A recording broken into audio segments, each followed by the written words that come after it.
Hey James, I'm on live. Okay. Pop out chat. Go over here. Oops, that's not what I wanted to do. How do I minimize you again? That's not what I wanted to do either. Let's see.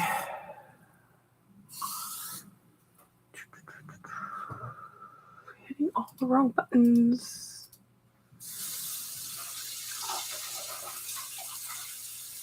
Got it. Let's see. How do I maximize that screen? Nope. Nope. There we go. There it is.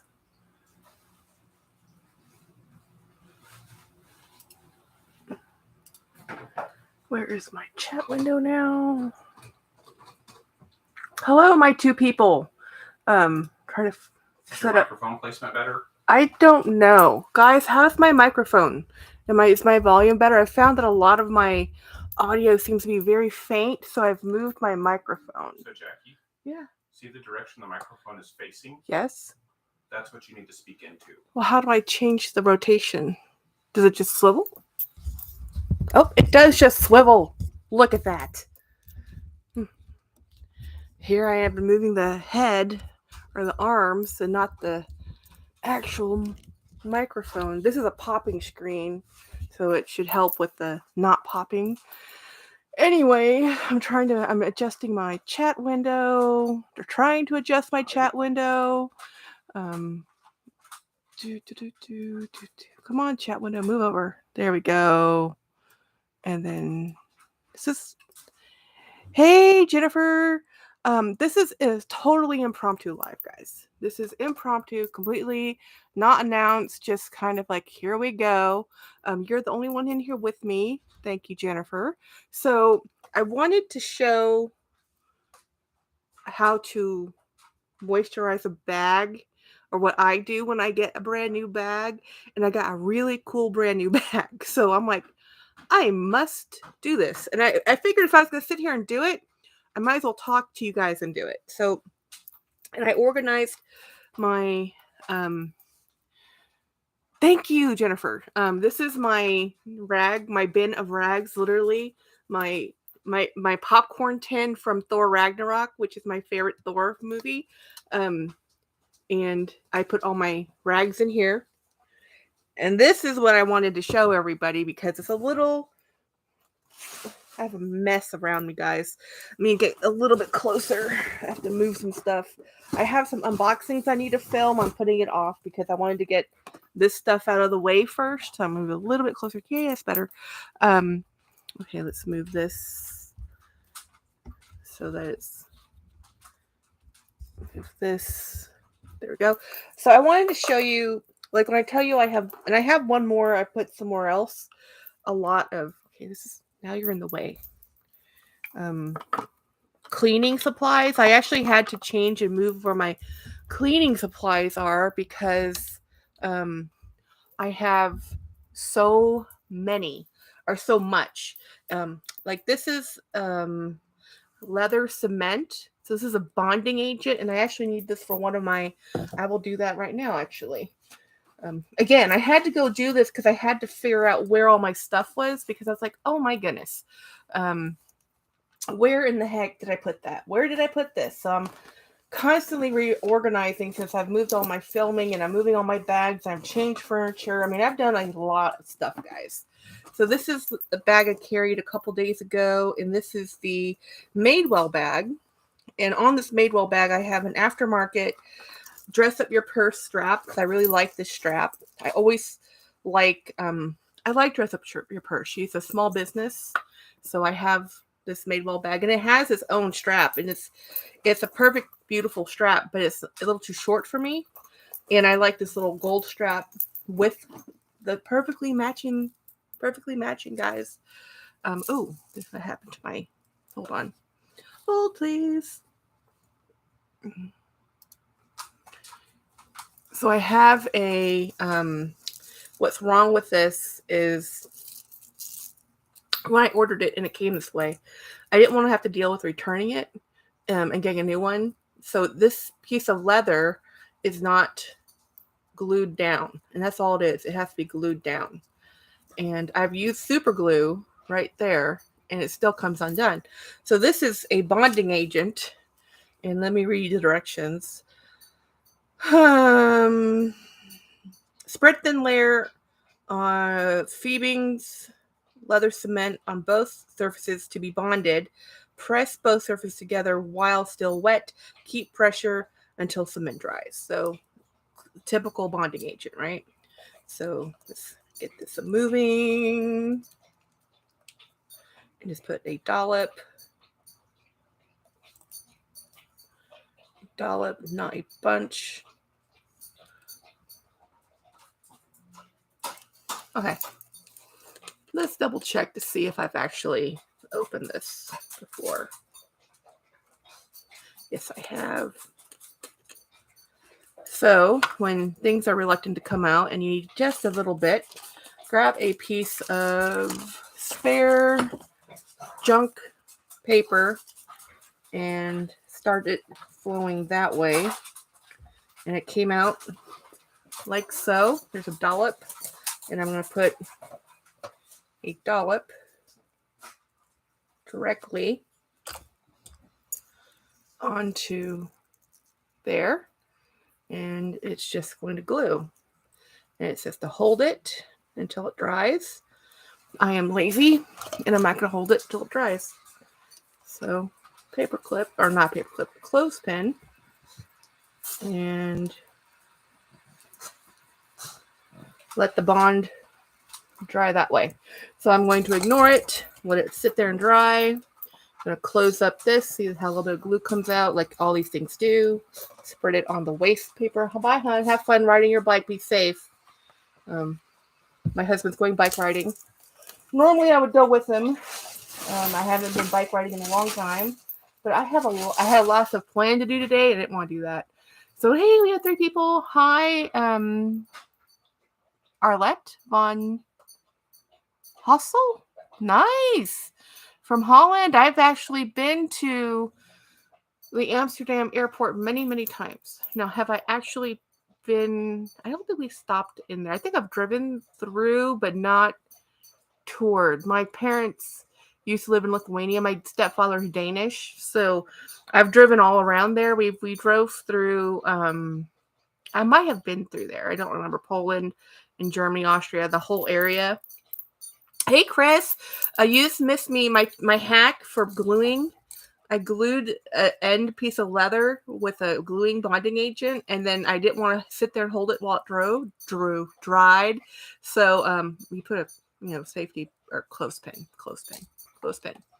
Hey, good morning, impromptu live, guys. I had to organize all my cleaning supplies because they're everywhere, and because I was looking for something, I couldn't find it. So I said, before I go buy more, I was going to, hey, Melissa, I was going to just show you guys what I have. So this is the leather cement. This is a bonding agent for leather and crafts. Very good stuff. So when I tell you I have a lot of cleaning supplies, oh my goodness. This is all my leather cleaning, care, and conditioning kit. It's outgrown its small space, and I'm going to go through this kit with you guys and show you what I got and why I have it and what works the best, because if I had purchased it, I want to save you guys some time and money because I bought many varieties of things and show you my best of. Yes, Chris says I need some of that leather cement for my favorite pair of shoes. Yes, actually for shoes, I can tell you what to do. Rubber cement. Now, the way you use rubber cement is not as intuitive as you think. Rubber cement works by contact cement, but each part of your shoe that you need to glue, you put the rubber cement on each side, and then you let it get tacky. Don't press it immediately. Let it get tacky so it bonds to the surface it's sitting on. And then once it kind of sits there for 10 minutes, then you slap it together and you let it sit and dry. And that's the key. But people never explain how to use it. So, and this is made for leather. It's actually made for chipboard paper projects or leather cloth, chipboard and paper projects. So things that need some bonding. So, but anyway, let me show you. Jackie, do you put anything on your Dooney? They say not needed. Yes. So, Melissa, yours are all new. So, new Doonies, they're fine. Now, 5 and 10 years down the road, they get dry. Moisturize them. The thing is that when you do it, especially on the all-weather leather or the pebbled leather, there's a protective coating treating on it. And as soon as you touch it with another cleaning or moisturizer and conditioner, it kind of takes away that all-weather aspect. But it's your bag. Do what you want with it. And on the vachetta or the Florentine parts, totally moisturize that thing. Yeah, on my Florentine, I moisturize the heck out of it. I even use cleaner, but not brand new. Mine are old. Brand new, they're fine. But eventually, as the edges scuff and it get older, and you can feel the leather get drier as it ages, moisturize that stuff. Chris says that issue I hadn't been waiting 10 minutes, but that's the thing with this rubber cement. People don't know that's a cobbler's trick of the trade, guys, is letting that bonding agent sit on both sides. And you want a clean surface, sometimes a rougher surface if it's too smooth, because it won't really bond. And then you let it get tacky. Tacky is the key. So 10 minutes, slap it together, shoes work. Love, I learned something early in the morning. Yay! What I wanted to show you, this is my absolute favorite leather conditioner. And look, I've used that much of it. But this is not good for everything, which is why it's not my one and only conditioner. Because I was talking to my friend Linda, and I hope she joins the live. She's over. That's why I started early, because she's in the other side of the world, the globe, across the pond. She wanted to try CPR leather cleaner. I don't have that, but I think the reason why that one gets a lot of love is it's a one-step process. It's a cleaner and conditioner. Most of my products are a multiple-step process because that's the way I roll.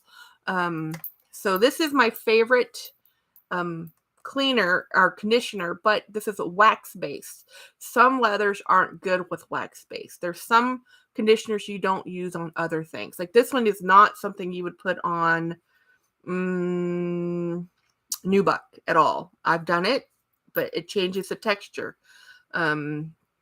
This is for bitter cold and extremely hot. And I live in Texas. We have extremely hot.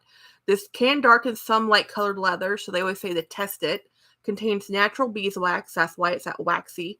Perfect for use on saddle, tack boots, gun cases, and handbags. And here we go. So that's my favorite. Runner-up is the Bickmore, and it's Bic LP. So it's by Bickmore, and it's heavy-duty leather preservative. So what does that mean? You're like, well, what the heck does that mean?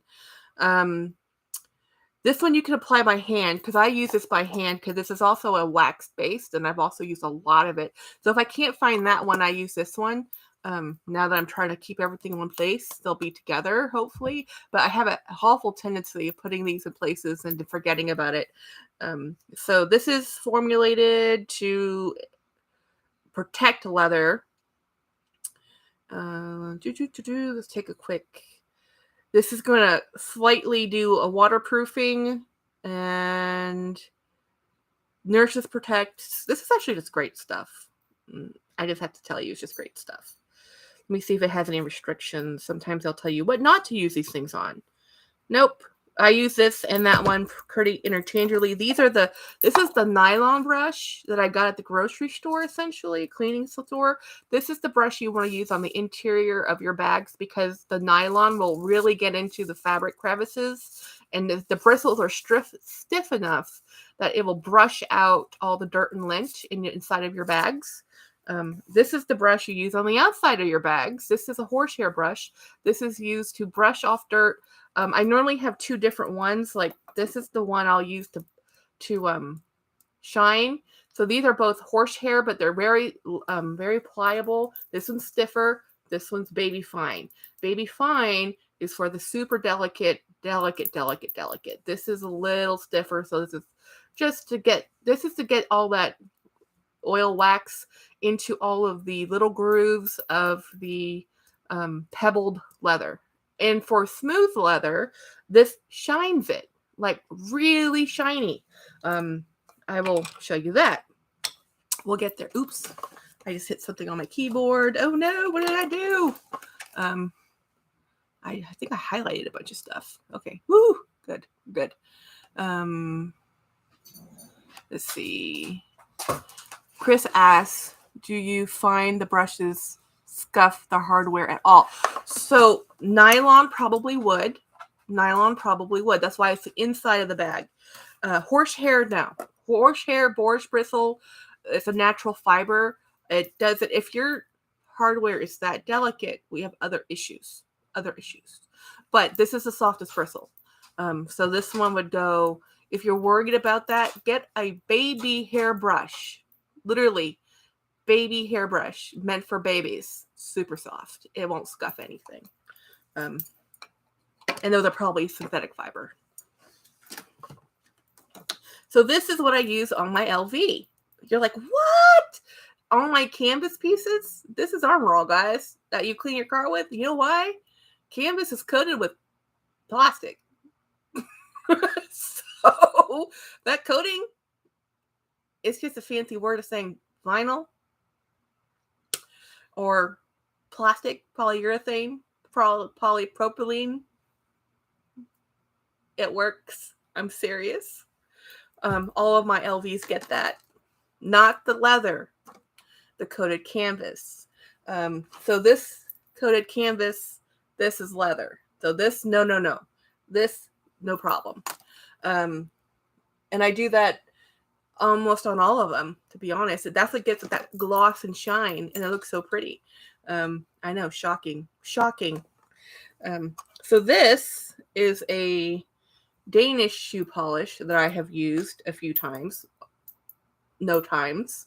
I haven't used this yet. This is their shoes from this brand is a thick leather shoe.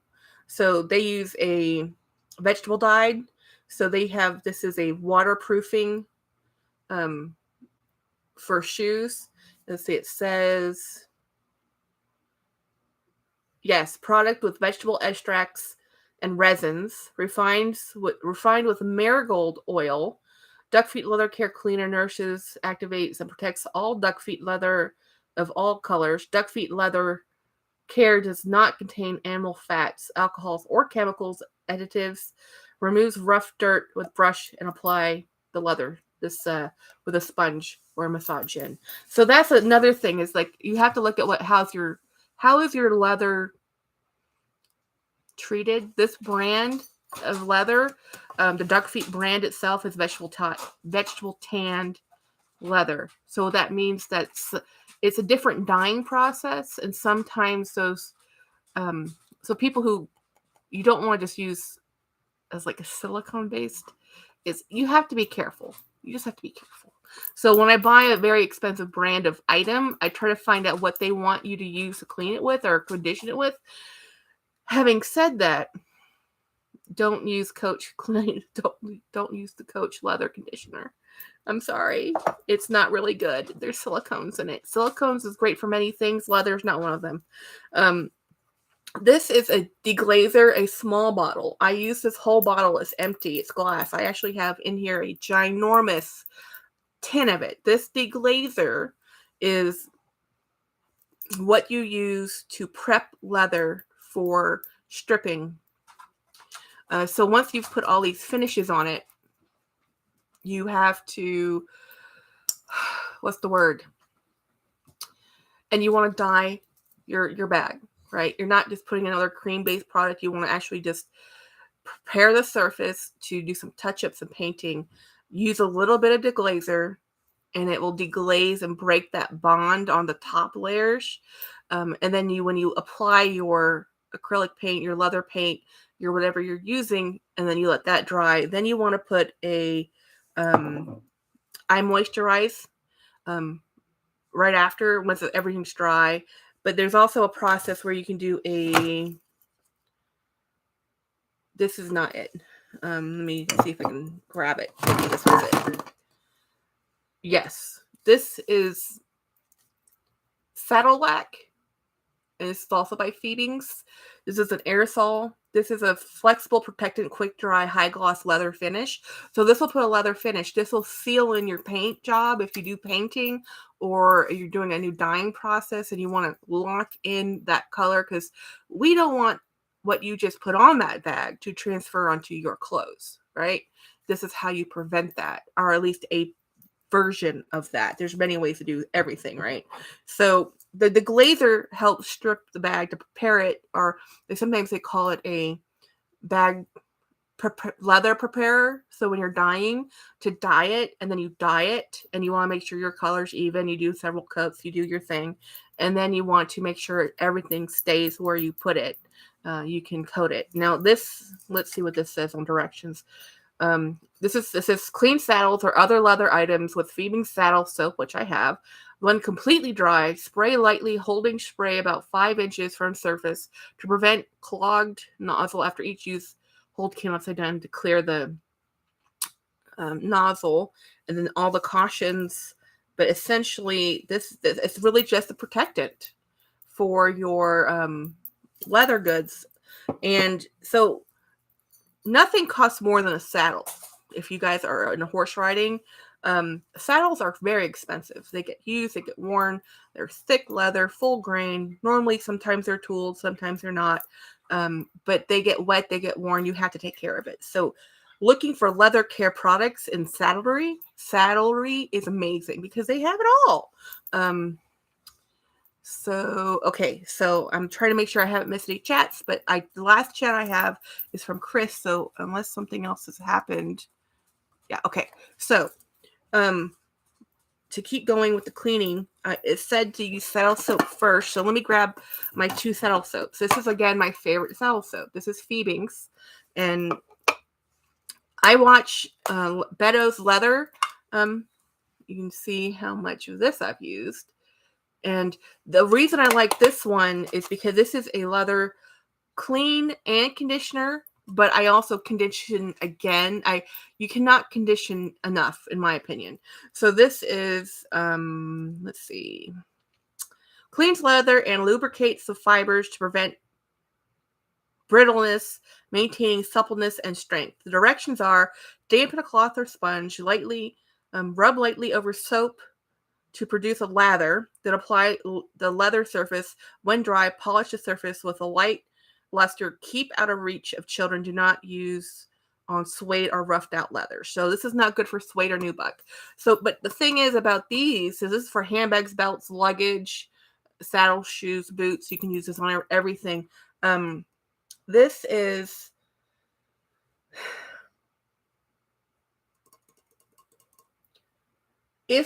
If my bag is too dry, I skip this and I go straight to conditioner.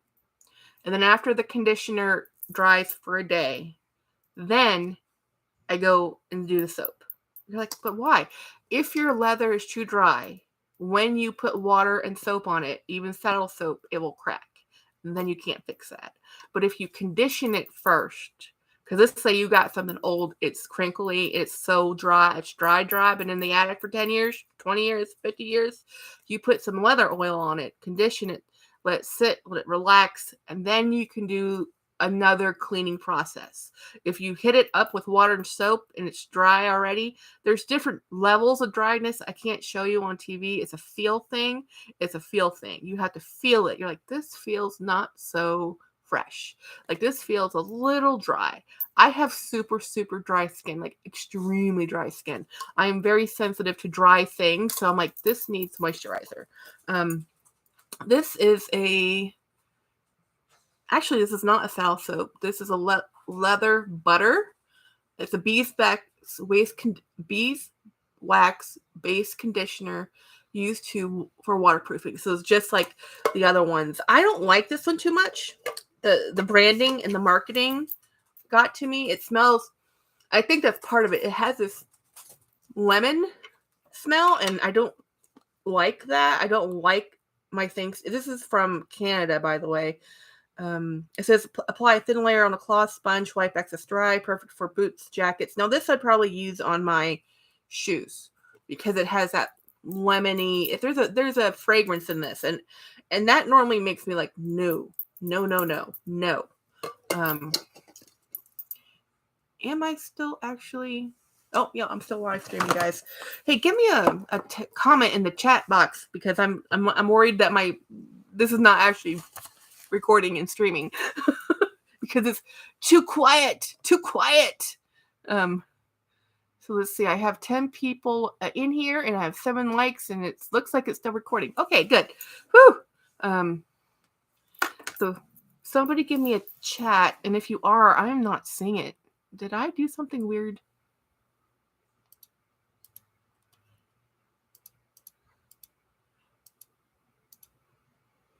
Uh-oh. Did my chats freeze? Hold on. Let me close this out. And let me go over here. Hold on. Let me move. Oh, there we go. Oh, yeah. I missed a whole heck of a lot of chats. Hi, guys. Yeah, my chat window froze up. Oh, my goodness. Heidi. Oh, my goodness. I've missed a lot of people chatting. How did that happen? Novice. This is all my fault. Pop-out chats. Let me try this again. Got it. Oh my goodness, I have missed so many. Y'all have been asking questions, and here I am talking away to myself. Okay, let me see if I can do catch up. Oh dear, I have. Okay. Oh, the last shoes. Hey Rochelle. Hey, let's see. Chicken love and more. Huh. Hey, good morning. Oh my God. Yes, back in the day I did ride. Yeah, saddles are expensive. Good morning. Hey Dee. Let's see. We're saying hi to each other. My LV handles are dry, and cracking. Now I should probably moisturize, but I'm also nervous. Okay, let me get there. I'll get there. I have something for you. Linda, hey! Yes, I went live just for you. I'm gonna sit. I went and organized my stuff, and I'm catching up on chats. And I was like, I need to go live and do a clean with me because I'm gonna do this anyway. And I know you're on the other side of the pond. I wanted to go over this. Let's see, Chris's chats. I got quoted 1,300 to replace what? I got quoted 1,300 to replace when I'm ready to do that for the leather. Sweet Jesus, 1,300? That better be a lot of leather. Rochelle, yeah, I've come to the conclusion sleep just isn't in my cards. Rochelle says, wow, I get a new bag for that. Linda saying hi to everybody. Everybody's saying hi. Hey, She, thank you for still being here. Hi. Hey, Linda. Hey, everybody. Okay, good. Okay, now I'm caught up now. Man, am I caught up? Maybe there's something when I pop these out, they don't quite. I'm going to unpop this. It seems like it pauses the chat process. It did. Okay. And we're not going to do that again. We're just going to have to look over here. Good morning. So I've gone over some of the processes for all my cleaning supplies, right? Because I have so many cleaning supplies. You can tell I'm tired. When I have a speech impediment, and when I'm tired, it comes out. I'm also dyslexic. That happens a lot too. So I reverse things or read things backwards. So here we go. This is one of those other things I have. This is suede cleaner. So yes, you can clean your suede. This is a color restorer conditioner for suede, nubuck, and textiles. And I haven't quite, yes, I have used this. This is a sponge application. See how it looks dirty and damp? I can't remember what I used this on. It must have been brown suede, but it's a liquid and you kind of just, there's a whole process to cleaning suede. I'll have to do that on camera with you someday. That's not today. Let's see. Chicken says, hey Jackie, sorry to go off topic. I finally made my first probably time purchase, and through it I happened to see it in the YouTube that they take people's data. Oh, you mean Teemu. Okay. I'm like having mixed emotions. Any thoughts? Okay, any online platform uses your data. The thing is, do they keep it in-house or do they sell it? From what I understand, it's all an internal thing with Teemu. What they're doing with your data is there's when people say companies are taking your data, people get kind of nervous because we've had leaks and there's issues, right? What they're really looking at is your shopping habits. They're looking at how often do you go online, how often on their application, right? By downloading the app and using the application, installing it, you've signed on to their terms and agreements. And there's a whole lot of legal words there, right? So what they're really looking at is, what are you looking at? And they do that in general because they're trying to show you things you are more likely to purchase based on your purchasing history and browsing history. That's what that means. So Teemu does the same thing. Teemu is their entire platform is to offer you things at a low cost and to get you to promote them to other people.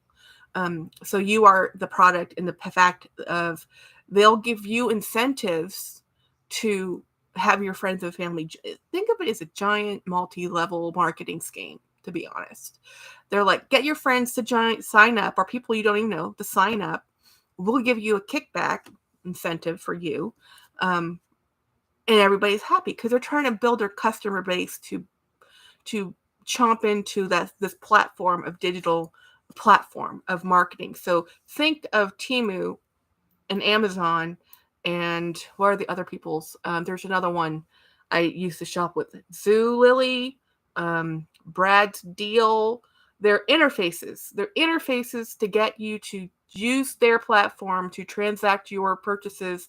So because they get part of how they make money is they get a little piece of that transaction, right? So there's a fee for using Teemu that's built in. And the vendors who contract with Teemu, the vendors who contract with Amazon, they don't work for Amazon. Amazon's just a platform. So they're getting money that way. It is only by scale of economy, which means you times your thousands of best friends, millions, is how people like Bezos is a bazillionaire, because that's how he made money. He's not, anyway, that's the topic. Don't worry about it. I don't worry about it because personally, be safe. Like, I use a credit card. I use PayPal when I do online transactions to have built-in layers of security. But it's called internet shopping, So anyway, Melissa says, hi D. Linda says, Chris, that's too much for a bag, and that's the price to clean the front seats of a car. Great info. I was wondering about Teemu too. Yeah, so I'm I'm part of the Teemu family in the fact that I am I have an affiliate code and I'm an influencer program member. So on all of my Teemu videos, I went there yesterday and I did this. I put all the links in there. So I love Teemu because I loved Amazon. I like Teemu too.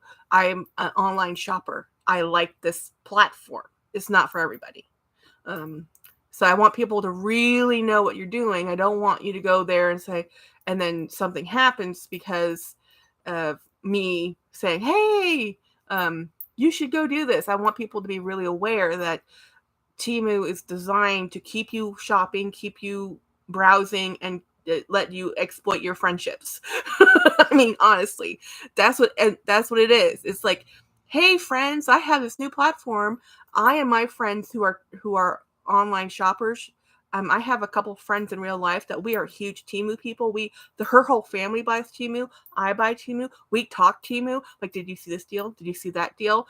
Did you win that game? I mean, we are like in the trenches of they got us hook, line, and sinker. Chris says, Linda, I figured once I saved $1,300, figured if I'd have the nerve to spend for a bag. Okay, so let me talk to you. So Chris says, I use a credit card on PayPal, so I have double protection. Exactly. So with your LV repair, I have lost, and I've spent so much money on Louis Vuitton. My neighbors are mowing the lawns. My dogs are protesting. I have repaired 3 bags with LV, and the one bag I bought for $1,000. It was the GM tote. No, totally GM tote. I think it's the older tote that zips on the top and has 2 pockets on the side. And I talked to my husband. I said, husband, this is a year or 2 ago. I said, I want to repair this. I can either buy a new Neverfull or fix this one. And he says, well, do what you want. And I said, okay, well, I think I'm going to fix this one because this one has a zipper. So to repair all the leather, this is a monogram, by the way. So it had Vachetta leather and a zipper. I replaced the zipper and the leather straps and all the piping. It was $1,100. So I bought the bag for $1,000. I repaired the bag. Actually, the bag was $1,400. I'm sorry. The leather repair was $1,100. The zipper repair was $300. So it was very close to me just buying another Neverfull. Just buying a Neverfull. And I bought I'd used the bag. I repaired the bag. I got the bag, and it sat on my shelf for a year. I used it one time.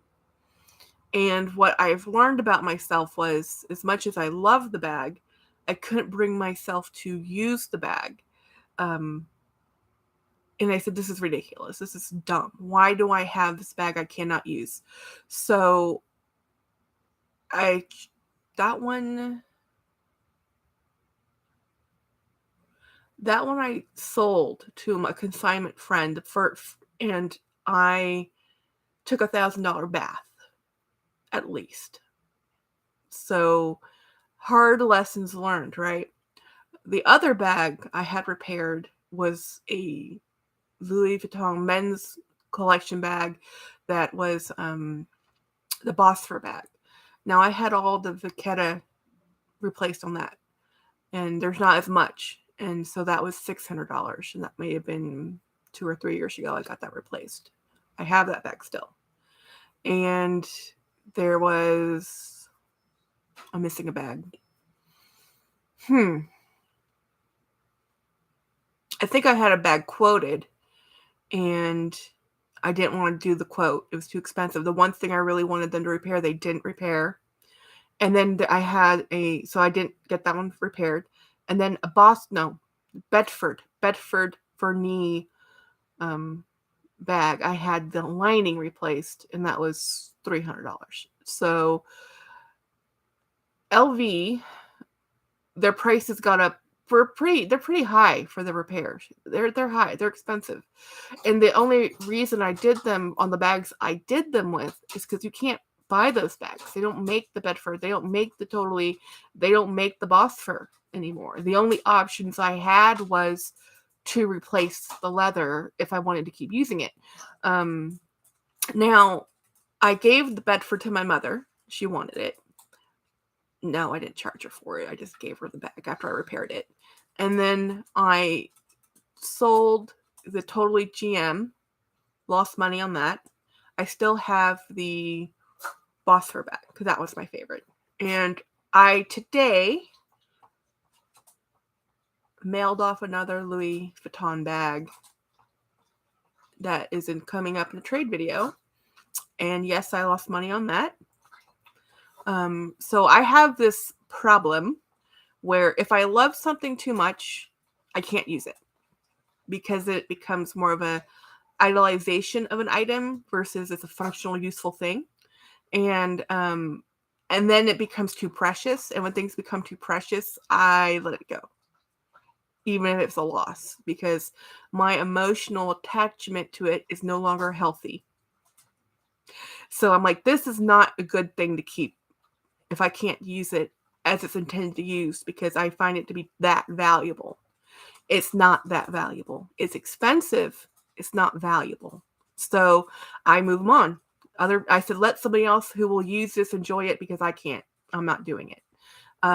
So I found the very hard way. Like when I tell you my LV journey, I've had at one time over 10 vintage LV bags, and I have spent a lot of money learning that I really just like the Speedy. I love them. I love the bags. I don't feel comfortable carrying them. So that's the other part. I love looking at them, and in my home, I love them. And I love them when I go to my ladies' lunches on the weekends, which is not that often. And the rest of the time they sit there because I don't feel comfortable taking them to work. Where do I spend all my time at? With the office. So why am I spending all this money on a bag I can't take with me where I need it to go? So I'm like, yeah, this is ridiculous. This is absolutely ridiculous. I cannot keep doing this. So I have slowly divested myself of my LV bags. And let me see if I catch up. Oh, that dog bark. Yes, that was Mr. Watson. Chris, I have had bags repaired before, but my last repair was only $60. When I got this quote, I was floored. Yes, the LV repair process has gotten more expensive because more people are taking it to LV, because more people are refurbing instead of buying new. And they're making it cost that much, in my opinion, to get people to buy the new bags. Melissa says, send them precious bags my way, Jackie. I actually sent it to Dawn. And guys, I put it on my community post. I put it on Mercari. I put it on my Facebook blogs. I gave everybody the opportunity to buy this bag. And nobody wanted to buy it. So, because the price I was selling it for was the price I had invested into it. It wasn't a markup. I paid over $1,000. So I said $1,200 if anybody wants to buy this bag. Nobody wanted to buy the bag. So I asked Winnie, hey, it's not her style. I asked Dee, she's in the chats. She was like, no, I even offered to trade it with Dee. She want to go for it. So I said, okay, no problem. So Dawn saw it. She's like, oh my gosh, I want that bag. And she had some bags she was going to sell anyway. So I said, well, I'm happy with the trade if you want to trade with me. And she goes, yes. And then she told me, I love those Marc Jacob era bags. And I'm like, well, no wonder I liked it. I didn't know it was a Marc Jacob era bag. I didn't know that was his designing at the time. I just saw the bag and loved the bag and bought the bag. Rochelle says, same Jackie, I spend my time too much at work. Sally, yeah, I spend all my time at work. I'm not going out shopping, so it's like I'm not going out. I'm not even going shopping to the grocery store, guys. Andrea says, that's awful with PayPal. I used to buy a lot with eBay and PayPal. And yeah, you do have to be careful with all the platforms. I love okay, so, getting back to cleaning, because I'm actually going to get there. I'm showing off all my cleaning supplies, guys, for the people who just hopped into the live. I wanted to show you this. This is the giant bottle of de-glazer I use. Now, the story behind this de-glazer and why I have such a huge bottle of this is I bought for all those pre-loved wins, there's always a few really bad hard hits. I had my first Hermes bag, and probably only Hermes bag, was purchased right around the pandemic and beginning of, I guess, 2019. And I'd looked and looked and looked and looked. And I said, I love the garden party. And I found this garden party, and I didn't know anything about Hermes. And it was for sale for $350. Like, why is it so cheap? That's so awesome. And she says, oh, there's scarring on it. There's a coating issue. But I said, it looks really good. I like it. It looks fine. It from what I could tell in the photos, it looked fine. And it's a buffalo leather bag with the Amazonian coating. And I didn't know what that meant. It's a rubber coating. They only did once. That's horrible. Because it doesn't wear, it flaked off. Well, this bag didn't have any flaking. It just had some looks distressed, and I like a distressed look, so I bought it. And when I got it, this is before I knew that I could contest things. So the seller didn't disclose the extent of the amateur restoration job. She actually didn't disclose that there was an amateur restoration job. She just disclosed that there was wear. So she had bought this bag, tried to flip it, did a horrible job with the coating, and I spent days and weeks stripping her horrible restoration job. And when I got down to the brass tacks, I got it the look as good as I could get it to look. And I was just so angry. It looked fine. I actually ended up selling it for $200, I think, a year ago, just to get some money out of it after losing money. And I probably would have kept it if she had disclosed the condition and I bought it knowing full well, but I didn't know. And I was angry at the seller. So I'm an emotional buyer and an emotional seller. So every time I looked at that bag, I got angry. So I'm like, you know what? I do not need this in my life. So I sold it at a loss. Again, story of my life. And just sold it and said, just get it out of my house. And the person I said, I fully disclosed, look, I have the original dust bag. This is an authentic Hermes bag. This is what's happened to it. This is what I've done to it. The person did tell me. The person who bought it was happy to buy it for $200. Gone out of my life. But now I have a giant bottle of de-glazer, which I've been using on other things. So I learned from it. So it wasn't a total loss. Let's see. Linda says, after the live finish, I'll see the beginning. Yes. So I didn't miss it. Yeah, you didn't miss much. Let's see. Andrea says, do you get any of your money back after the hack? No, there's another conversation in the chat. So I don't know. So anyway, that's the de-glazer. So the de-glazer is the first process on a bag that you want to prep for repair, conditioning of paint if you want to go that route, right? So what else do I have in here? This is an Apache cream oil restore. Now this is something, this will darken your leather. Now this is totally a saddlery kind of a deal. There is natural finishes I do want to darken, and I have used this. So this is a liquid, and it will darken your leather. I use this the most. This is Neat Foot's oil. This also will darken your leathers, and this is also a liquid. I also use this. It depends on the bag and the product, right? This is Bic 4. This is the one that Winnie BLV used on her last video with the Coach bag. This is her favorite. Now this one is good on, I think this one's good on all leathers, including Nubuck. Let's see. Yes, actually no. Do not use on suede. Roughened, distressed, napped, or any treated leathers. Don't use this one on that. Sorry. Discount. Retract. Use this on smooth leathers. So always read the back. Always read the back. This one is distressed leather conditioner. So this one is for distressed leathers, as it says. Let's see, does it give an actual what type of leathers? It says is ideal for restoring distressed leather while removing deep scuff marks. Can be followed up with a water repellent and stain protector. So it says use saddle soap, let dry, shake apply, use a soft cloth, let it stand for 10 minutes, absorb, buff, and then scuffs come out. And I don't use this one too much. I don't have that much distressed leather.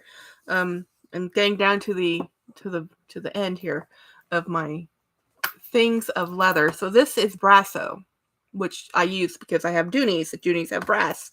This is just a generic leather conditioner for the SAS Shoe Company. I use this one and have used a lot of it. All of these things say test before use, but by the way, so you want to test it on an out of the way spot to see how your bag will respond to it. So now we're getting down to tool. Well, actually, this is just as this is something called. This is not a tool. This is a product. It's in this plastic bag because it constantly does not want to stay closed and leaks. It is ridiculous.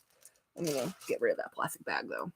So this is something you'll see on Amazon. Leather Honey. Leather conditioner since 1968. Protects and restores. No oily residue. Water repellent. Non-toxic. One treatment lasts 6 months. I've used about that much. It's okay. It's not my favorite. I find that the liquids don't and I don't trust the bottle. That's why it's in this container. Like, if it's going to spill everywhere, it's going to stay in this container. And I stand it up, obviously. These are my blue acrylic paints that I have a paintbrush in there that I've used to do some color restoration. This is edge coating. I have 2 colors. One is black. One is mahogany. The mahogany I have used on my LV. The black I have used on my some of my other bags, mostly Doonies, I think, that need some more edge coat. This stuff I can apply with a Q-tip, as you can see. It is there's actually a tool you can use, and this is the edge coat is exactly what everybody uses to do edge coat. It's that slightly thicker, not like a paint, but it's a coating for the end of the leather to protect that cut edge. Because what's edge coat? What is it there for? It used to be that I'll show you as I throw stuff on the floor. So this is a vintage leather wallet. Do you see how it's stitched and rolled? So this is a thin leather that was folded over in half and then stitched. This also has an edge coat on it, but it didn't need it. This is a bad restoration job that somebody did. But it used to be that you stitched your edges and you closed it with leather, and the leather on the binding, kind of like a binding, is was capping off the edge of the leather, and to make production faster, easier, and just the way everybody does it now is that you just paint those edges. So it's not a encapsulated edge, it's raw edge that's been treated, and that's what causes issues. So Linda says, yeah, those edge coats are in my Amazon. Yep, they're worth it, and I have 2 of them, and they're worth it. I would recommend maybe getting the tool.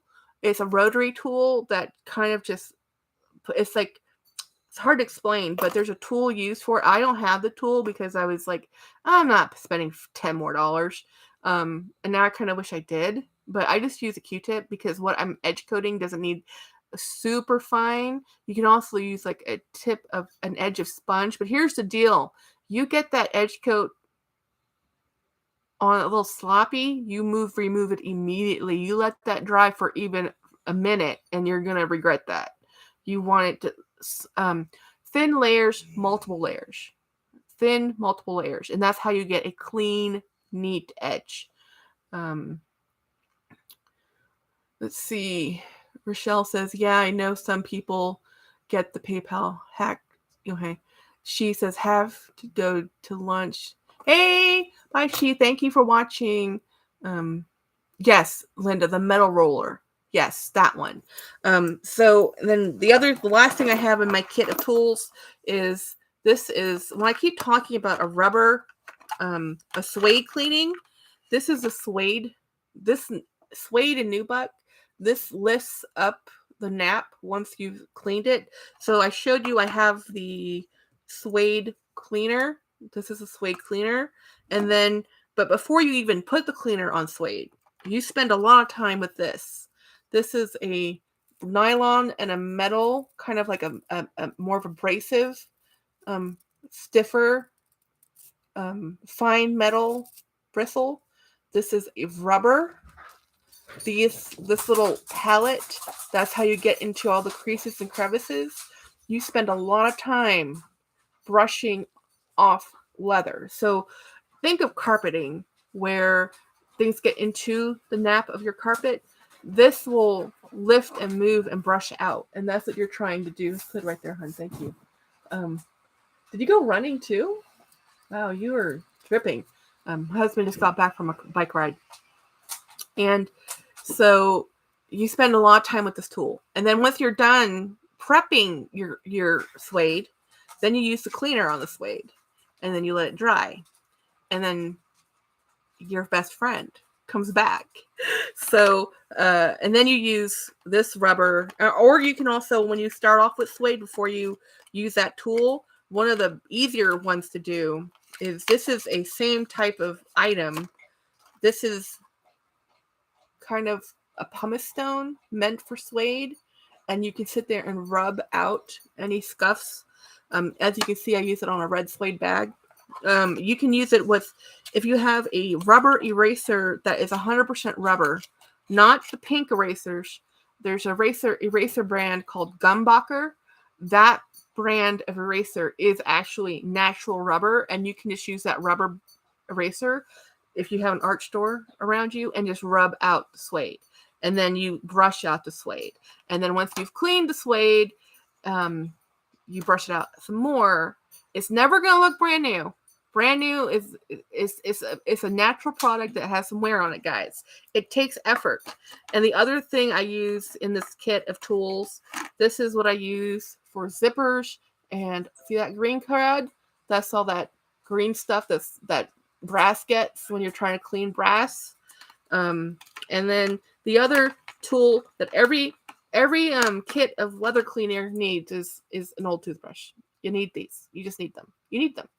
You know, find a toothbrush, throw it in your kit, keep it in your kit, use it only for this. When I say an old toothbrush, I meant that's a brand new toothbrush that I only use for this.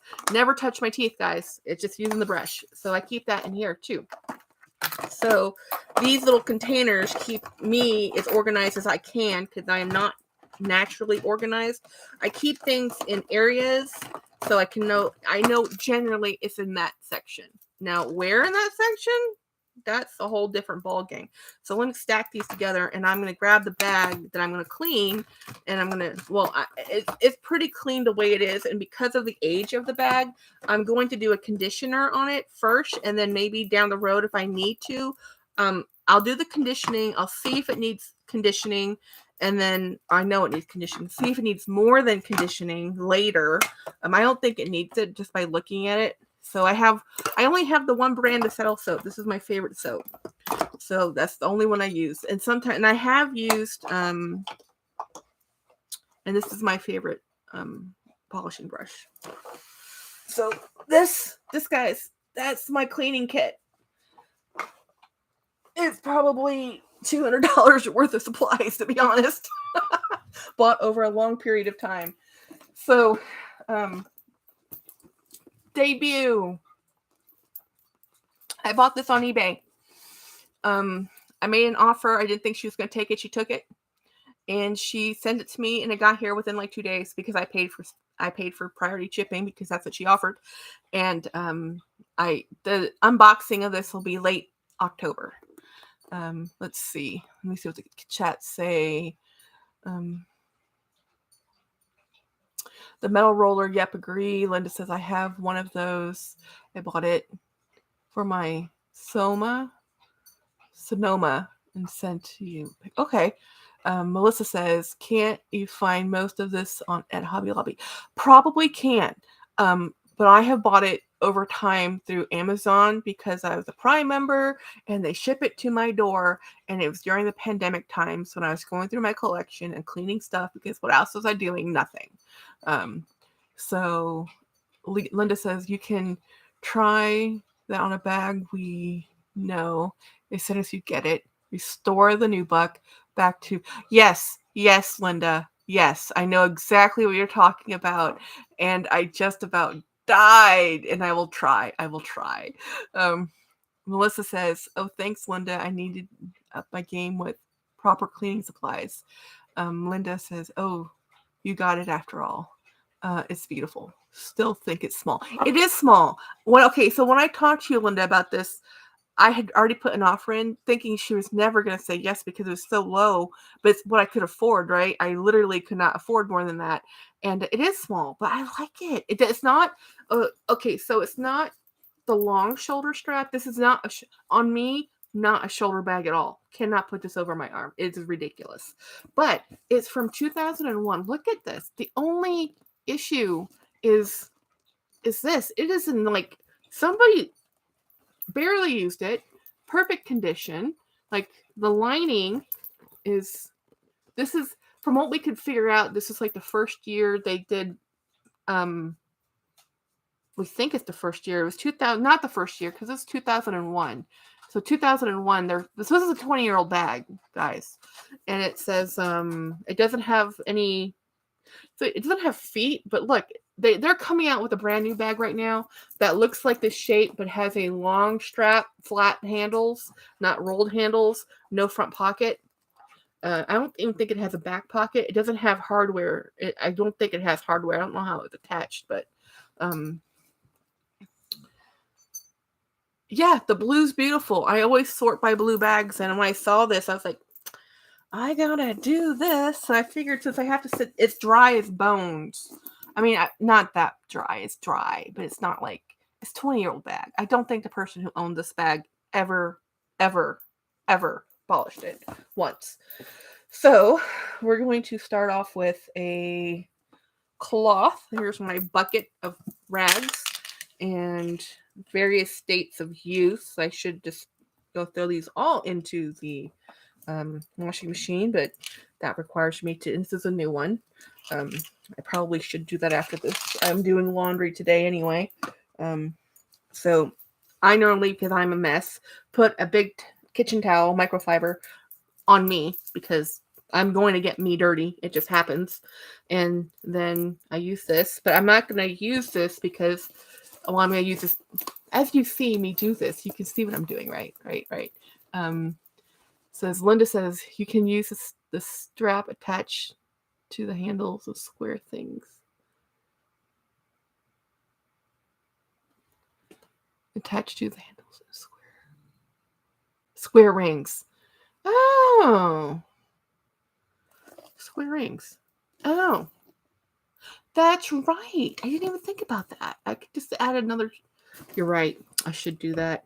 But let's just do some conditioner. So this is my conditioner of choice, my Aussie. Also, the Bickmore, I flew on the floor. So hopefully, yeah. So this is how I start things off. I just go with a lot, maybe too much. Let's take a little less. I also do that just to warm up the product a little bit because it's been sitting in there. And then I apply it. Now, a lot of people say just use, whatever. But because this is wax-based, it's a lot easier. And I can get to all the places with my hands a lot better than with a tool. Especially when you deal with all these crevices. And this is what I do with almost all my bags that I want to use this type of conditioner on. Sometimes I'll use a different conditioner. I like this conditioner because with the wax coating, I can control it. I can add a huge amount of it, and then I will let this sit overnight, and then tomorrow I will. So this is, unfortunately, this is the problem with showing things live time is, live time is do an application, put it down, tomorrow do it again. That's really all it is. It's time. There's a time component. So when you see my unboxing of this in late October, you will have learned that this was $47 bag, all leather, Coach, blue. Now there was tax, shipping, and I guess it's just tax and shipping. I think all in it came right under $70. I think because the shipping. Anyway, I tell you in the video, but it's less than $100. It's a 20-year-old bag. The quality is fantastic. If I could buy this at my local shop, I would have bought it. And that's kind of the other judge you do, right? Like, if you saw this in person, would you buy it? That's kind of how I look at how I buy anything, honestly. And sometimes I get too excited about stuff, and I'm like, yes, I have to have that. And then when I'm like, why did I buy that? I'm never gonna use it. Or what possessed me? That's why I don't actually like auctions. I actually, when I look on eBay, I got some. That's the one thing about this too. I got some on the fabric. That's fine. It's not gonna hurt it. Don't scream at me, Linda. We both do a lot of bag rescues, and she has actually talked to me about some bag rescue practices. So I'm like, okay, really? Do what? And so that's the only reason why I took that one bag, that Kiss Lock bag, and I took it to sink with soap and water because it was never going to get clean any other way. And I just died when I was doing that. So these, all these rolled handles, these are my favorite types of handles. They're actually kind of labor intensive to make these, and they normally have a tubing inside, normally a rope, and then they roll and they stitch, and these will have edge paint, as you can see, a black edge coating. So I like these. I like this type of handle a lot. I like it a lot because they're the most comfortable to wear. It doesn't bite. Sometimes the flat leather straps will bite into your wrist and your arms, especially if you put a lot of weight in them. Wow, this is a thirsty bag. You can just, it's really interesting. It's actually up here by the zipper, the driest. It's just like, I put some on, like, where'd it go? You know, and that's the other thing why I like this type of wax based instead of a liquid based. Not just kind of control where it goes a little bit better. You can see it absorb, and where it's sitting. So where it sits on top, the leather's not drinking it in. Where it has disappeared, the leather's like, feed me, Seymour, feed me. I might be too old. Please tell me you got that reference. Hey, is there a Winnie in here? Yes. Hey, Winnie. I got this cool vintage, well, okay, it's 20 years old. If vintage is 25 years, we're not there yet, but 20-year-old bag that we're conditioning. And I went through my entire cleaning supply list of things, my 200 estimate value. Because let's see, those Phoebing's edge coats run between $10 and $15 a bottle, depending. The de-glazer was very expensive. We're not even going to go there. Don't admit anything. I admit nothing. And yes, most of these supplies you can get at your Hobby Lobby or your leather care store. But I live 30 minutes from Hobby Lobby, and that doesn't sound far if you live in a big city. But for me, that's like the next city over. Actually, that's like 3 towns over. And cows in the way. Okay, 30 minutes. Yeah, 30 minutes. And that's like going 65 miles an hour on a country road. So if I can get Amazon, who's also the distribution center, is also 30 minutes away from me, come to my door, please. But that's why I'm an online shopper. So the edges actually have just really drunk up. The sides, the bottom, not so much. And I just keep rubbing it in. And just hopefully the leather will just drink it all up. And I don't think this is going to need a conditioning process, or not conditioning, a cleaning with saddle soap, because it's super clean. It's just dry as can be, you know. Let's see. Oh, Rochelle, I haven't seen your video yet. I did see on your community post that you did get a new, oh no, Instagram, that you have a new Neverfull. I want to go watch that. I haven't watched that. And when he says I like Michaels, see Michaels, I don't even have a Michaels. Like Michaels who? Who's Michaels? It's like I have to go to the next largest town, which is an hour away, and I'm like, Amazon, which is why Amazon has a bazillion dollars. But Amazon's Prime membership is becoming less and less 2-day shipping and more, we'll see you in a week or we'll see you in 2. I'm like, I'm prepaying a membership fee and I sort by Prime and I sort by shipped by Amazon, y'all. And I'm 30 minutes from your distribution center. Which distribution center is this coming from? You know. So anyway, that's it. And now I'm gonna let it get the tag. I'm gonna let it hang open like this and upside down, and I'm gonna let it dry overnight. And that's it. That is how I clean bags. And then tomorrow, or actually in a couple hours, I'll come back and I'll look at it, and then I'll probably buff it with a cloth, and then I'll probably put another application on, and I'll probably keep doing that until I feel like the leather is drunk as much as it's going to drink, and that's that. So also, I think Chris had to leave, but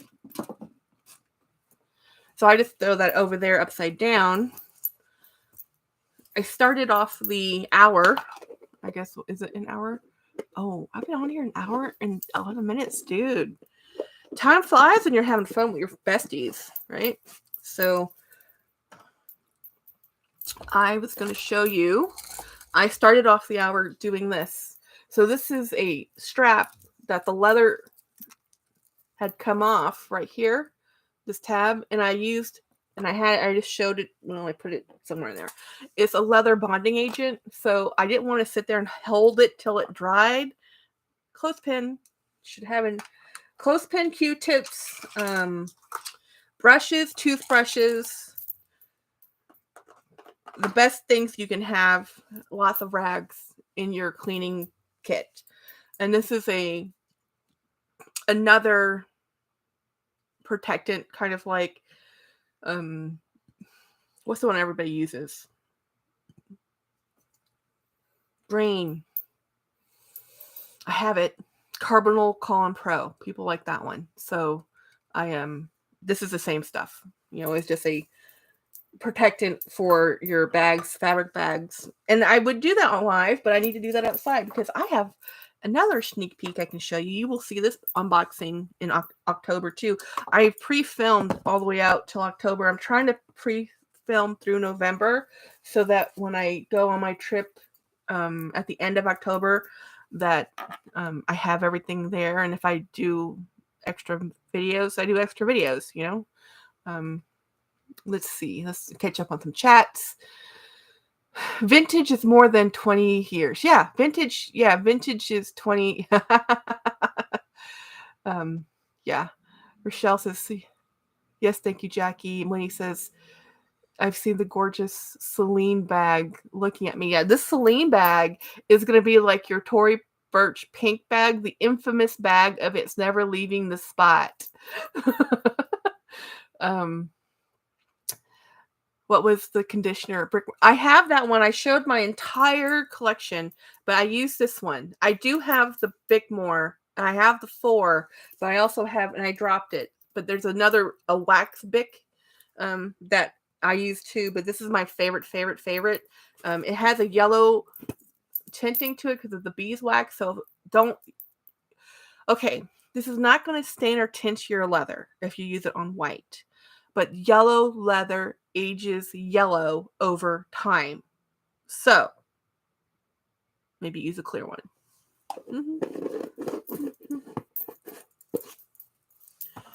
So, let's see. Linda says, Jackie already moved to Dooney because I was telling her the bag was calling. Oh, yeah, I did. I did move. It's over there, actually.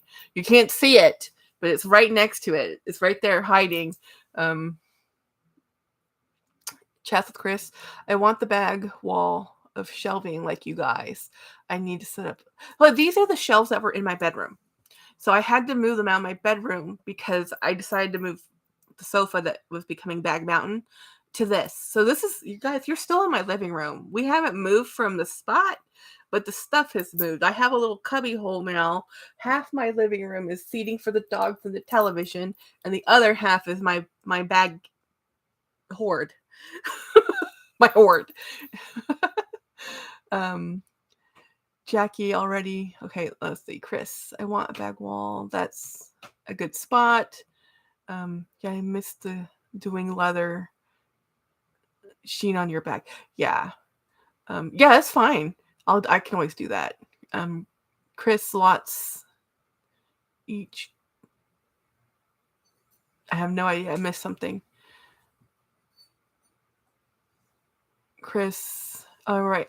Already be big lots. Oh, yeah, big lots. The store. Yes. I looked to the Aussies yesterday because it says it's for extreme weather, too hot or too cold. That's why I use it, is because I live in Texas, and it's I live in semi-arid conditions. So even though it's an air conditioned house, our air is still drier. So too much moisture will mold your bags. Too much dry heat will crack your bags. Leather is a natural product. Oh, Chris, now that you're back, I'm not sure if you left, but I wanted to show you the bonding agent. Worked like a dream so far. I'm not going to pull too hard because I want to make sure it stays bonded. But it's dry. It's there. So we'll see if this leather... I've been tempted to buy leather and then ribbon and just string my own chains, because that's all it is. I mean, it's not rocket science, right? It's just materials and time. So anyway, that is my clean with me for that bag. Oh, I was going to show you another bag. It's on the floor. So, look how cool this bag is. Oh my God.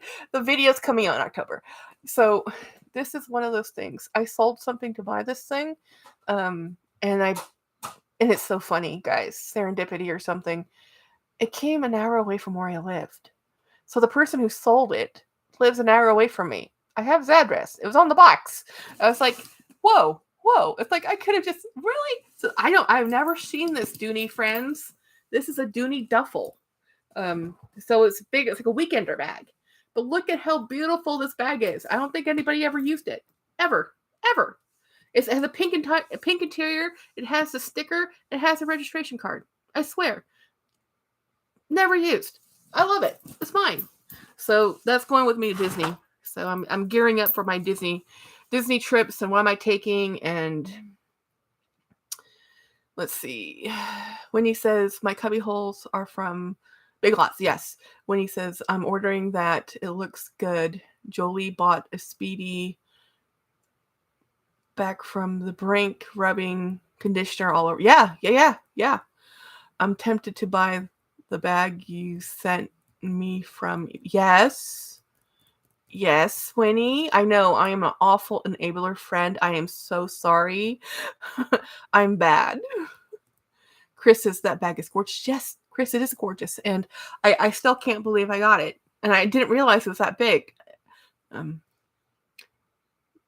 shoulder drop is perfect. Yes.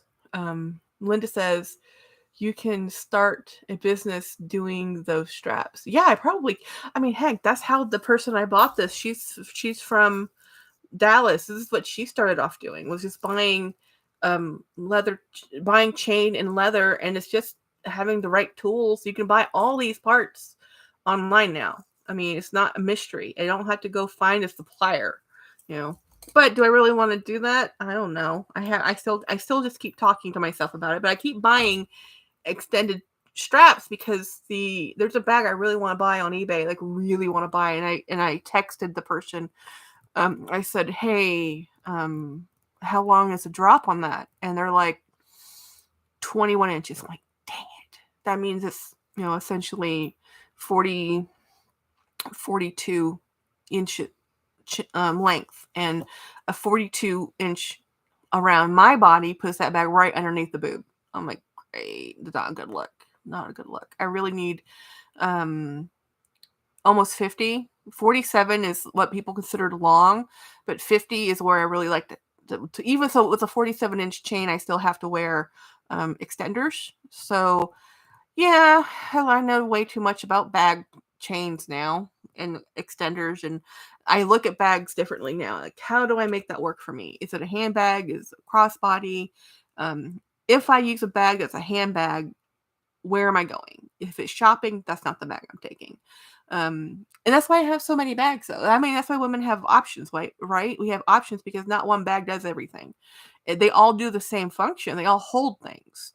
That's what they do, but they look different. Or that you wear a different outfit, or it doesn't go with your shoes or your dress. Or I have a lot of plain bags because I wear a lot of patterned clothes. If I have on a plain dress, I'll wear a patterned bag. Or I think about all these things, right? So it's just what we do. We're women. Men do it too. They're a little easier though. When he says, Chris, I have bracket 4 of the shelves together in the wall. These are just the IKEA ones stacked on top of each other. Trying and Chris, I know where you live. My old house used to be on the back road to that IKEA.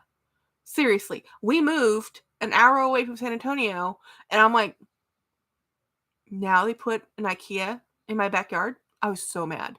So I am now between the North Austin IKEA and the San Antonio IKEA. Equal distance, about an hour from each one. I'm like, it's like it moved right next to me. Right next to me. Winnie, I love bags. I'm not sure if I told you. Linda says I need to get some extenders too for my vintage coach. Think the women were shorter in the 40 years ago. Yeah. Or people didn't wear crossbodies. I think they wore long shoulder bags, but there's a look.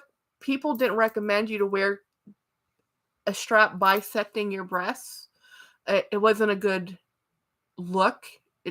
It also cuts the line of the clothes. So I think a lot of their mothers told their daughters, use it on your shoulder and don't cross the body.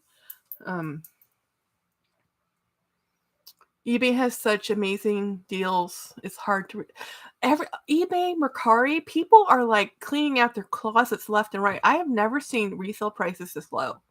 The bag I wanted to buy, that the droplets, it was a Furla, a leather Furla made in Italy, top grain leather. Furla is one of those underrated brands again that either they cost $400 or $50. It's like, I don't get you, Furla. I don't get you.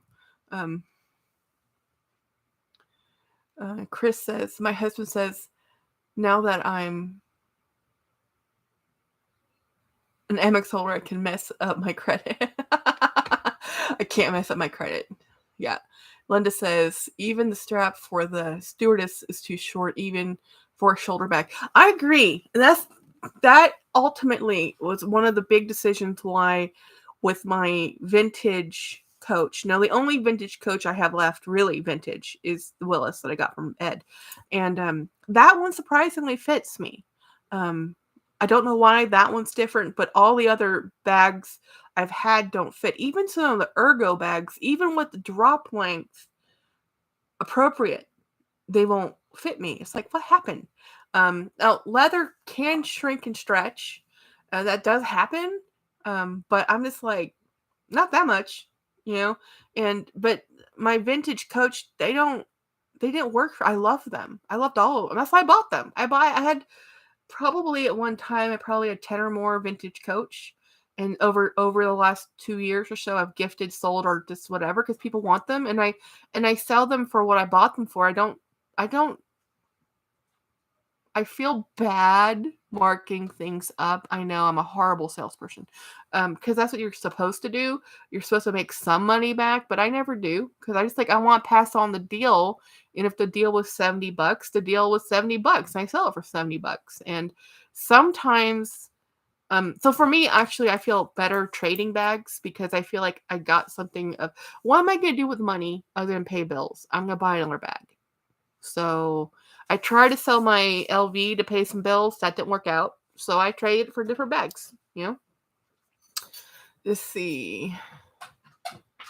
I have vintage Coach listed on the $20s, $23 range, and I've been getting offers for $6, and they're making me think I should hold. Oh, no, do not. You shouldn't even have those even at 20 and 30. Let's say you put in a half day's worth of work cleaning up those bags. You can sell those bags for $80 to $120. I guarantee it. Because that's what they're going for.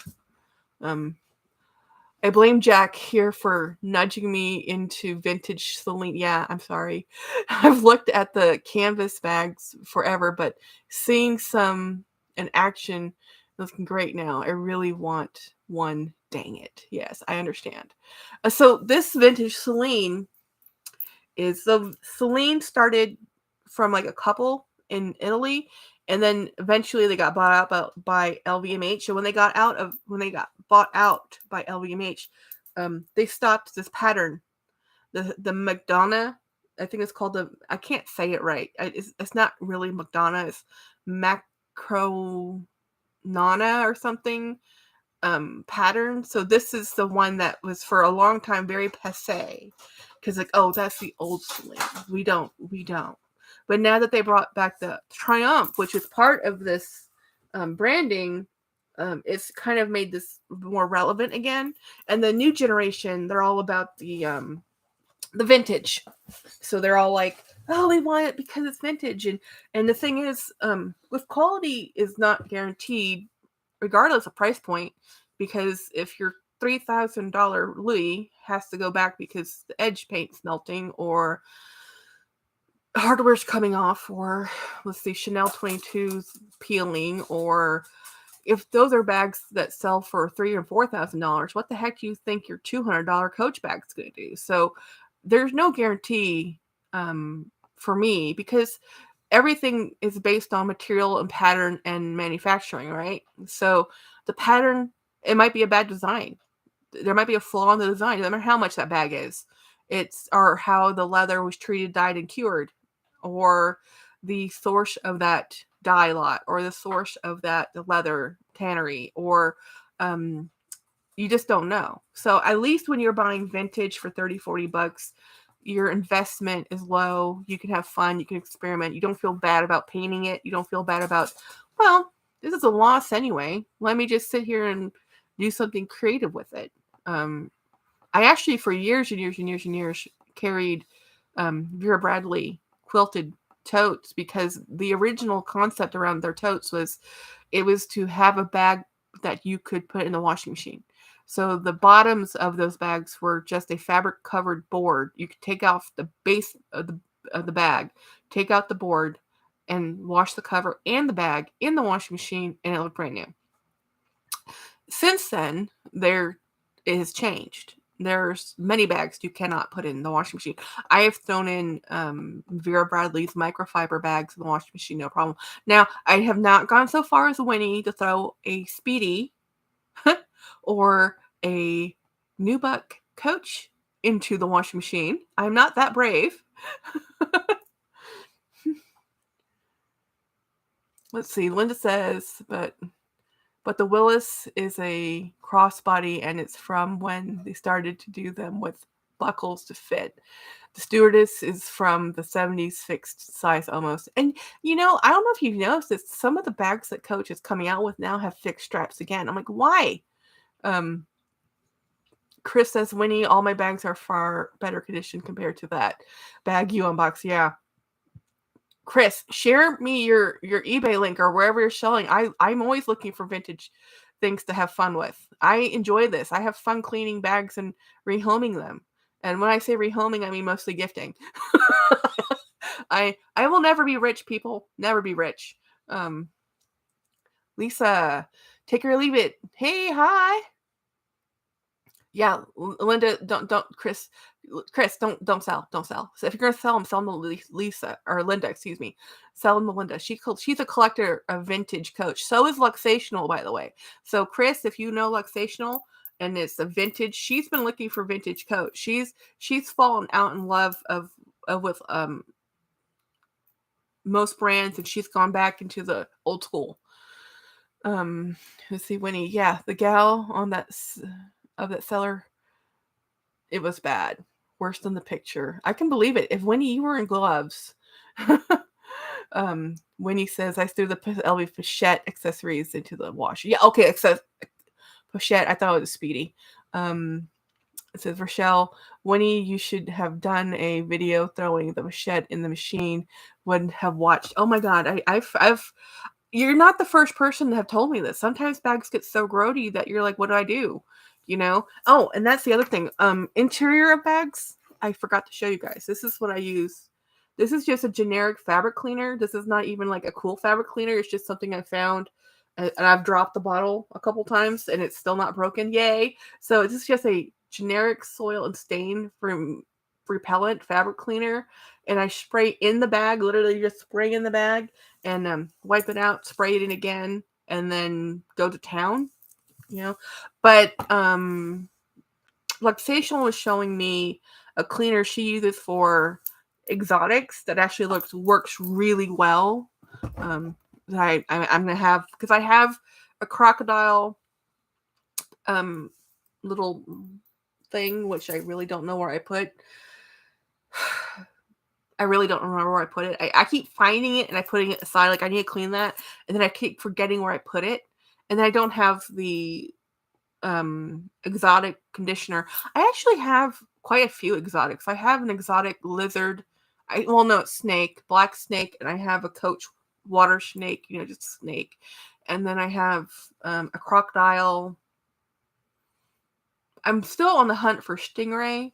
I've been asking my mother for her stingray clutch that she bought in the 80s, and she keeps forgetting to give it to me. I think she doesn't know where it is. Let's see. Andrea, you have a side loading machine. Oh, I use a side loading machine. So, okay. No, it's great. Linda says, Jackie and said what I was thinking. I may be interested. Send me a link. Yes. Chris, if you want to sell those bags, talk to Linda. Linda and Luxational are both vintage Coach collectors on the, we have a list and we hunt for them. Collectors. I am a opportunist of that looks cute and pretty because I'm an emotional buyer and spender where I buy things that I just like. So that's why I tell you, like, the first pair, well, not the first pair, but one of the first pair of Western boots, and all my Texas friends will understand this. Dee Dee, if you're still on, I'm not sure if she's still on. She might have had to drop off. I went to a boot place, and in high school, I wore boots. I just wore boots. I wore cowboy boots, denim jeans, cowboy hat, drove a pickup truck. I went to there's 2 schools in San Antonio that has a 4-H program. I was in one of them. I was not in the 4-H program, but I was in the school that had the 4-H program. So we had it was country then. Now it is not. So I wore Western wear. It was easy. It was everywhere and everybody had it. It was fine. This was in the 90s, right? So it was either preppy or grunge. Like, at the time in the 90s when I was in high school, it was United Colors of Benetton, The Gap, I think Wrangler, Rockies jeans, or you were either into Nirvana grunge. So either you looked like you were homeless or you looked like you belonged on a ranch where I grew up. So, my first pair of boots ever were probably Justin's lace-up Apache leather. But I outgrew them because I bought them when I was still growing. And then my second pair of boots, how I picked them, because I didn't know anything about boot quality or boot brands or boot anything, because I was the only one in my family wearing boots. was I went to the boot store and I just walked down the aisles, and I wear men's boots because I have a wide foot, and I just touched the leather, and I walked down the aisle, and one of the first pair of boots I purchased, I bought because I like the way they feel, and they were those who know boots, wait for it, Lucchese's. Lucchese's originally were made in El Paso. They're mostly made in Mexico now. They're extremely expensive boots, and I bought calf skin boots. Now, the boots prior to this were Justin's Apache leather, rough bull leather, different type of leather, calf leather is very thin. So I wore these boots to the rodeo. I'm like, I'm going to the rodeo. I'm wearing my new Lucchese boots. They have a very customized, they have a last system in the insole of the shoe that if anybody else ever resoles these boots, they lose and void their warranty. But as long as you take them back to Lucchese, they will keep replacing the soles and you can get them repaired. Right. And yeah, Dee Dee, Justin Ropers all the way. Yeah, I had Justin Apache lace ups. The next pair I had were just Roper slip-ons, but those were the Lucchese boots, right? So I took them to the rodeo, and this is when the rodeo was at the Coliseum. This is an old school San Antonio in the 90s, and the rodeo in San Antonio was in a domed arena with enclosed. So, but the stockyard itself, where you're seeing all the animal shows and going through the petting petting zoo area, and you're going to the barns that has all the stock, like you can see the chicken contest and you can see the pigs being all the kids who've brought their animals there for auction, and not just the rodeo itself, but all the stuff that happens at a rodeo, because the San Antonio rodeo is huge. It's a big deal.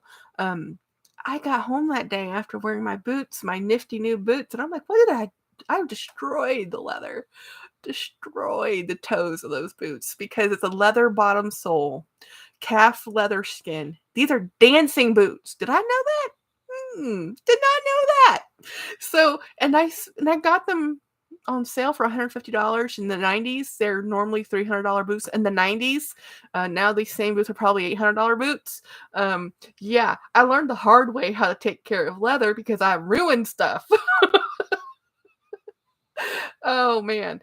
And so the next pair of boots, what I've learned and I had a pair of, so when I graduated high school, I bought a pair of ostrich quill Lucchese boots. Fancy matching belt. I was all set to go to UTSA to go to college, right? Actually, I went to San Antonio Junior College and first, and then I transferred later. But I had brand new pair of boots. I bought them with my graduation money. I spent $300 on these boots. They were gorgeous. I have no clue where those boots are. Again, leather soles. Like I should learn. So, and in between all this, I had purchased Double H boots. Double H boots is a different brand of boot. Why does that even matter to anybody? They're work boots. Why do work boots matter to anybody? Heavy, thick leather with a rubber sole. Vitally important. Vitally important. You want a rubber sole because then you don't die or kill yourself. You take a leather soled boot and you walk a fresh pair of boots on a sidewalk and you might go skating. You have to scuff those bad boys up. They're meant for dancing. They're not really meant for working or using. So you want a rubber soled boot. And that's what I had after that. But yeah, this is the origination of how I learned how to take care of leather is because of my shoes. My father was in the military and he was obsessive compulsive about shining shoes. They had to be shiny because he wore LL Bean loafers, beautiful loafers. My great uncle was a salesperson, and if you went to go visit him, would take your shoes and shine them for you overnight. And he was obsessive compulsive. I have a whole family of people who were appearances matter. You must shine your shoes. And now we wear plastic shoes. I wear plastic shoes, but for years, that's only in the last 3 years I started buying plastic shoes. Before then, all of my shoes were leather, all of them. I probably have I know I have 100 pair of shoes. I wear the same 20, but there's 100 of them. because I can't wear them anymore. I just haven't had the heart to get rid of them. They're all really well-made, high-end leather shoes.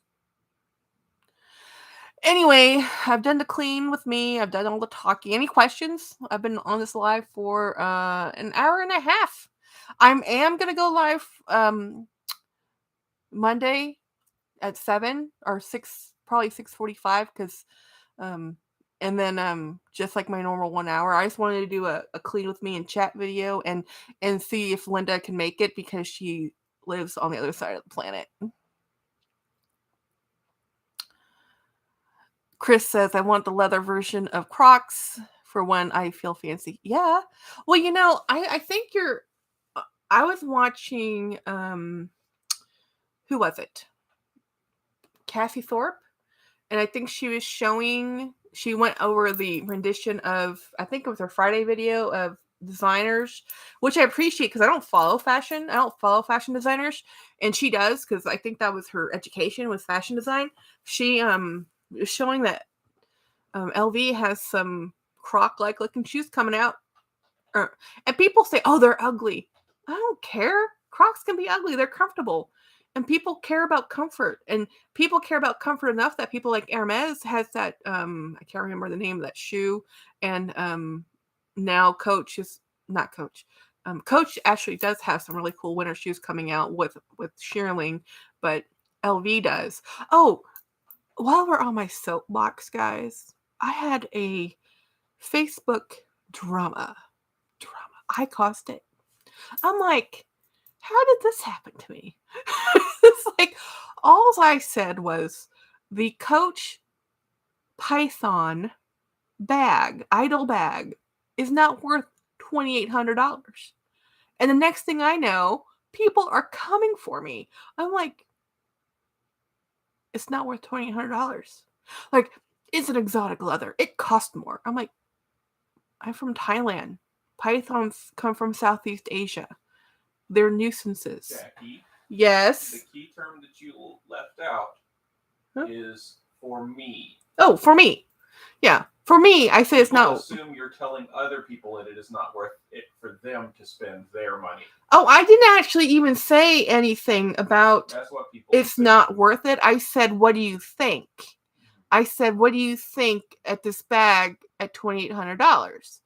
And people were either hell no or yeah, it's worth it. But in Thailand, python snakes is where they come from. They're not exotic. They're local indigenous wildlife.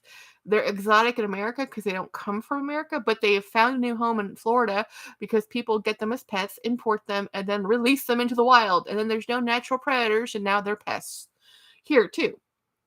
And so anyway, people came for me hard. They're just like, you. Let's see. Chris says, I have dyslexia issues and some of other fine motor stuff going on.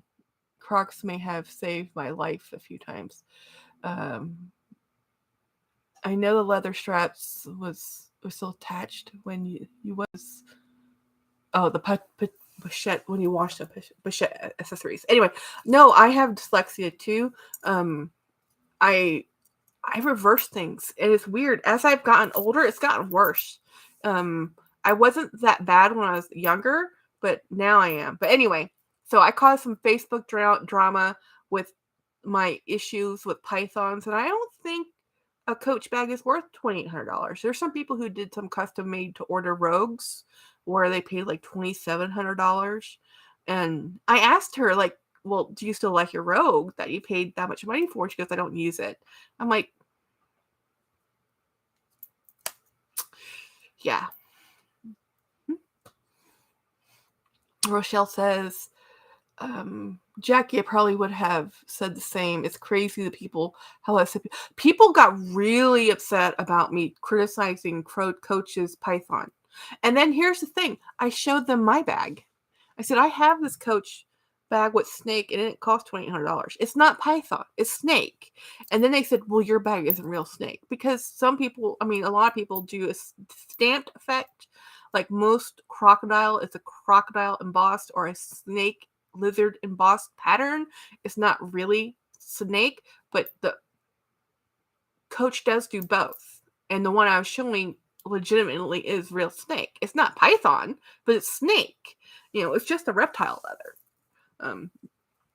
But people were thinking I was coming for Coach. Like, there's a quality. And I'm like, I really wanted to ask them if they were going to buy that bag, because they were coming really hard for me. And plus the idol bag in general, that bag starting at $6.95. It's a small bag, guys. And for me, it looks like a direct competition, if not knockoff, of the Hermes Constance. Just safe space, right? Safe space. It's just a box bag with a large C on it.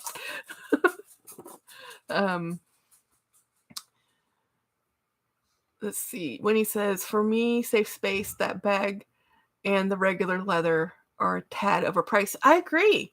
I think that because, okay, I already put it in my other room. It's still a Coach bag.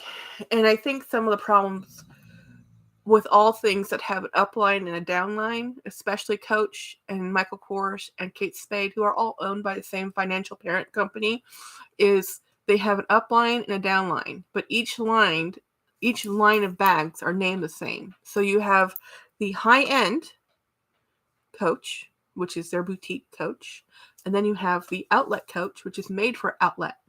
And I love the outlet Coach. Do not get me wrong. That is actually my favorite. I like their styles more. I think they're a lot more user-friendly for me. But when you have competition within the market that you made, and it says your name, people will look at that and says, well, is that an outlet bag? Kind of like with Gucci. Gucci has an outlet version and a regular version. So the Gucci, there is a made for outlet Gucci. And if you know, you know. And some people can just look at it and they know. It's not that it's cheap. I mean, it's still like $700,000, $800,000 bag, but it's not a $5,000 bag. Yeah. So people are judgy. This is what I'm talking about with silent luxury. Let me show you.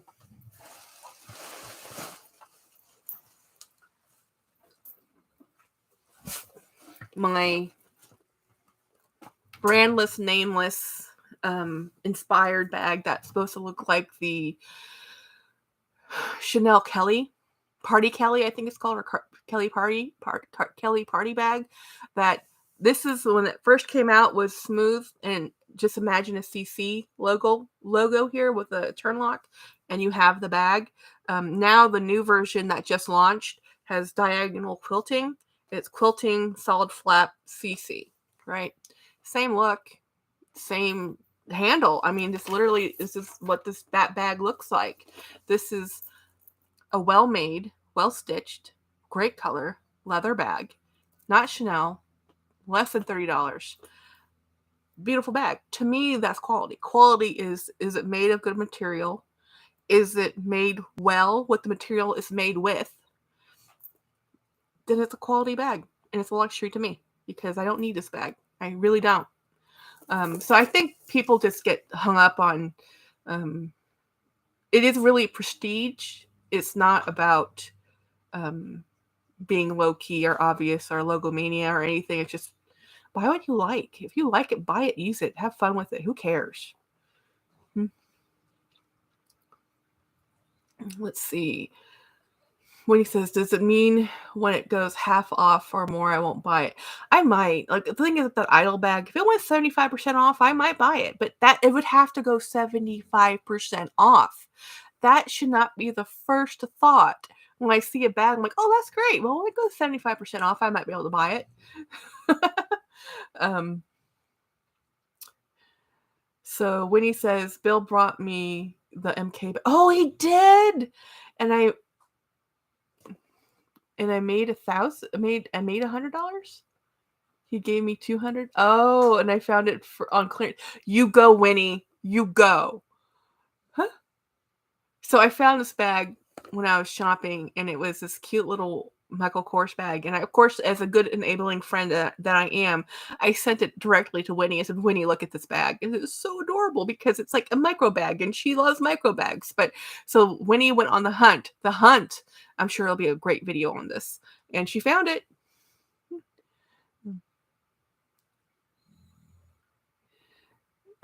You should tell the group, guys. It's not that serious.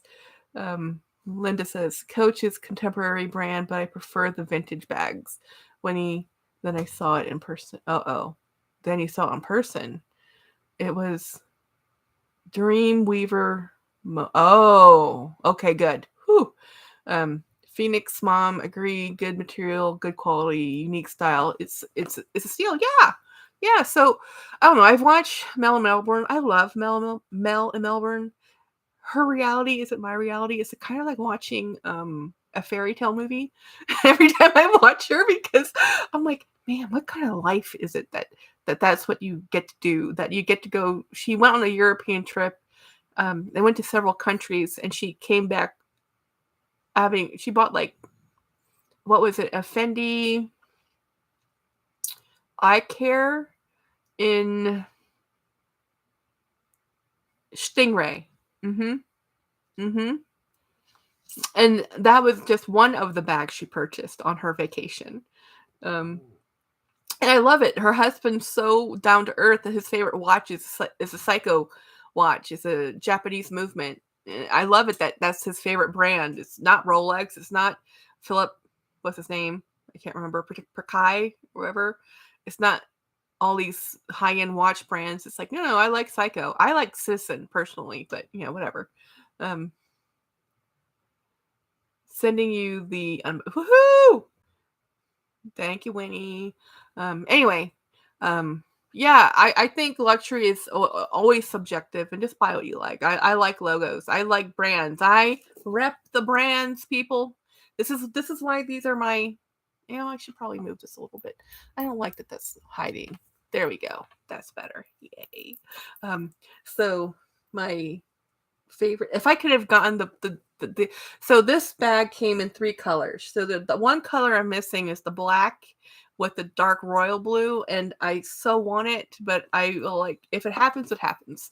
This is when the collector tendencies of insanity kind of just filter through.